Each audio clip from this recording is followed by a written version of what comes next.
Қазақстандағы осы аталмыш Путиншілдердің арғы жағында кім тұр? Путин тұр, бір. Ал бұл жерде бұлардың жамылған діні қалай? Бұлардың жамылған діні ирандық сопылық секта. Ирандық сопылық секта деген қандай секта? YouTube'ге кіріп, Google'ге кіріп, шешеннің зікірі деп жазып көріңіз. Мейлі латынша жазасыз ба, мейлі орысша жазасыз ба, зікірі, чечен деп жазыңыз. YouTube'ге кіріңіз де, YouTube'тың жазу жазып іздейтін жеріне зікір, чечен деңіз. Шешеннің шалдары дегенің дискотека ойнайды, кәдімгі рок. Жаңағы кәдімгі анау жастар дискотека билейді ғана. Бізде жас күнімізде жаңағы ойнадыңыздар ғой, сол сияқты дискотека секіріп билейді. Мен бұл жерде дінге тиіспеймін тағы. Олардың діни нанымына тиіспеймін. Ал бұл зіркілдеп билеудің арғы жағы қайдан келеді? Ираннан келеді. Иран. Ал Иран деген ел қандай ел? Иран деген ел өмір бойы біздің Орта Азияға тіс тырнағын батырып, өмір бойы біздің есте жоқ ескі замандардан бері бізбен соғысып келе жатқан ел. Өмір бойы бізбен Орта Азия түріктерімен алысып келген жау ел. Қызылбас деп аталатын империя. Ано Майқының заманында Қызылбас, сол Майқы бидің заманында қазақтармен соғысқан. Ано Тұран ханшайымның заманында қазақтармен соғысқан. Көшпенді түріктермен ежелден соғысып келе жатқан сарттар бұл ирандар. Бұлардың Орта Азияға ықпалы өмір бойы жүріп келе жатыр. Бұлар өнеркәсіп ел болды. Бұлар қағаз жасады. Бұлардың өздерінің қалалары болды, тоқымалары болды. Біз көшпенділер ондай қалалық тірліктен сәл алыстау болдық. Біз жауынгер болдық, аттың үстінде болдық, күшті болдық, бірақ жаңағы мата тігу, анау-мынау бұлардың қолында болды. Біз қайттық жүнімізді иіріп, оны бір жүйелі тауарлық өндіріске айналдырмасақ та, әрбір көшпенді өзінің киімін өзі тігіп, өзінің аяқ киімін, өзінің етігін өзі жасады. Ал бұлар соны тауарластырды. Кәдімгі оны бір тірлікке айналдырды. Керуендер жүргізді. Міне, отырақшы халық болды. Енді бұлар исламды қабылдаған кезде де, исламды өз қалпында, айны қалпында қабылдамай, исламды бұрып, бұзып, өзгертіп отырып қабылдады. Өзгертіп. Себебі бұлар араптасып кетуден қорықты. Бұлардың импершылдық пиғылдары, астамдықтары, өрге күректері Құдайдың ақиқатының өзін қабылдарда бұзып отырып қабылдады. Міне содан исламның бағытында сүнниттік және шиғалық дейтін екі ағым болды. Біз Орта Азияның мұсылмандары сүннит болдық. Енді бұл шииттер, яғни шиғалар, бұлар, яғни бұл сарттар Орта Азияға өмір бойы ықпалын жүргізгісі келді. Содан олар қайтты есектеріне теріс мінгізіп, бізге өздерінің командасын жіберіп отырды.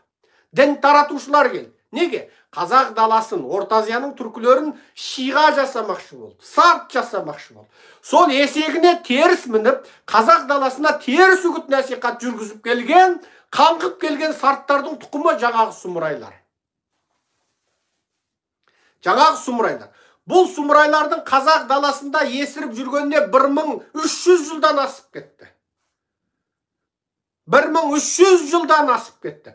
Қазақты шынайы жаратушыдан алыстату үшін келгендер. Бұлардың барлығы саяси мақсаты бар миссионерлер. Бізді ирандастырмақшы болған, бізді сарттастырмақшы болған сұмырайлар. Олар қазақтарға, мен сендерге Құдайдың ақиқатын жеткізем деді. Аңқау қазақ, Құдайдың ақиқатын жеткізесің ба дегенде, қазақтың қолынан алтынын, күмісін, алақандақ әлпештеген қызын алды.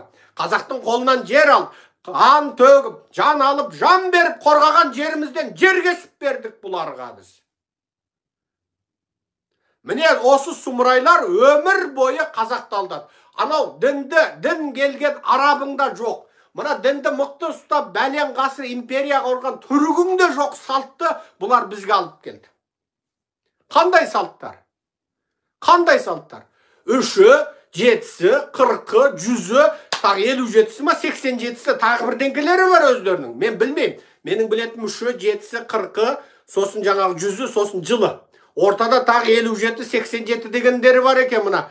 Қызылорда, Жамбыл, Түркістан, со жақта, батыс жақта. Міне, алып келді. Неге? Бизнес жасау керек. Өлі қазақтан бизнес жасайды. Тірі қазақтан да бизнес жасайды. Жаман түс көріп қалсаң, Құран оқытасың, ақша бересің. Өлгенді жерлеу үшін жуындыруға бәлен сиыр бересің. Түген қой бересің. Жылына бәлен жылқы соясың. Міне, бизнес жасады. Бұлар бізге таза сол Құдай өзі дінді түсірген, сол дінін ұстап отырған арабтың дінін алып келді ма? Жоқ. Мына түрік бірге туған, түрік бауырларымыз. 6 ғасыр империя құрған, Түркияда жоқтарды. Бұлар қайдан алып келді? Бұлар Қызылбастан, мына сарттардан алып келді. Сарттар қазақтың тірісінен де бизнес жасады, өлісінен де бизнес жасады. Оны аңқау қазаққа, ойбай, ата-бабаңның дәстүрі деді. Аңқау қазақ әгі ата-бабамның дәстүрі деп әге тастай болып, тістеп қатып қалды. Тістеп қатып қалды. Енді ол қазаққа сен, бұл қаңғып келген, мына қаңғып келген сарттардың әкелгені деп сендір алмайсың. Ата-бабам дейді қазақ. Ата-бабам дейді.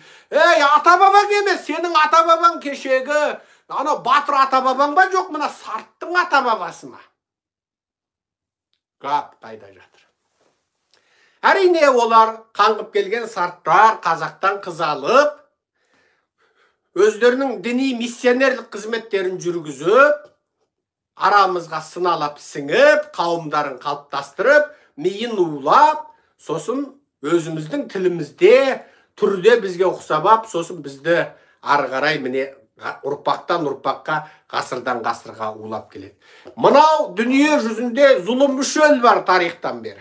Қытай, біздің ата жауымыз.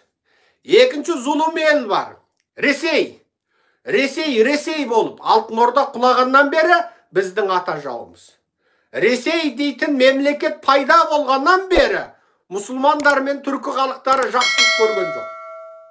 Ресей дейтін мемлекет жер жүзіне пайда болғаннан бері оның айналасы, оның тарихы тек қана ірге кеңейту, миллиондаған адамдардың өлімі, қырғын соғыс, сәбилердің жетім қалуы, жас әйелдердің жесір қалуы. Ресей деген ел бәленбай 100 халықты ұлт ретінде жойып жіберді.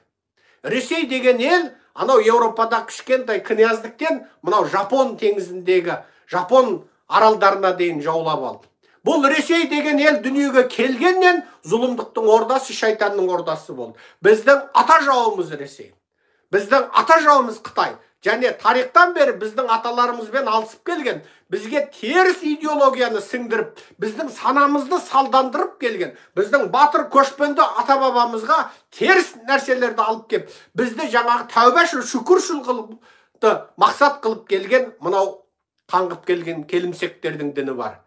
Осы сұмырайлар, ирандықтар. Міне, Иранның да ата жау, Қытайың да ата жау, Ресейің да ата жау. Біздің үш көршіміз бар еді, міне, үш көршіміз. Бұл үшеу де сұмырай болды ғой. Бұл үшеу де Құдай ұрған, Құдайдың қарғысы тиген, диктатурадан басқаны білмейтін, миллиондап адамдарды тек тарих бойы қынадай қырып келетін, тек қана қырғыннан басқаны білмейтін үш сұмырайдың ортасына жаратушы Алла шексіз құдірет иесі, бір шыдаса сен шыдайсың ғой деп қазақты қойып отырған ғой. Бізден басқа ешқандай халық бұл сұмырайларға шыдас бермес еді.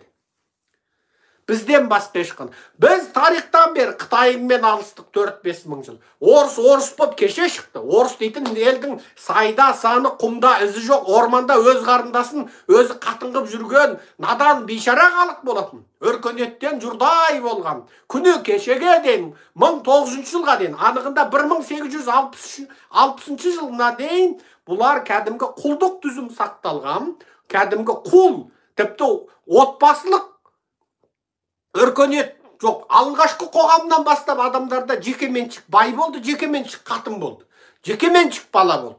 Бұл отбасы дейтін адамзаттың ең негізгі құндылығы болды. Ал Ресейде отбасы дейтін құндылық 1860 жылдарға дейін қалыптасқан жоқ. Оларда бір тұтас ортақ қатын, ортақ бай болды. Сондықтан бұлардың жаңағы бүкіл жер шарында ажырасу ең көп, отбасылық зорлық зомбылық ең көп, арақ ішіп алған еркек өлтіретін әйелі ең көп, қорлық көрген қызы ең көп, жезөкше ең көп, алқашы ең көп, және сонысына қарамай анау өздерін великий дейтін аурумен ауыратындар ең көп. Себебі ол великий емес. Великий болмағандықтан, ұлы болмағандықтан ол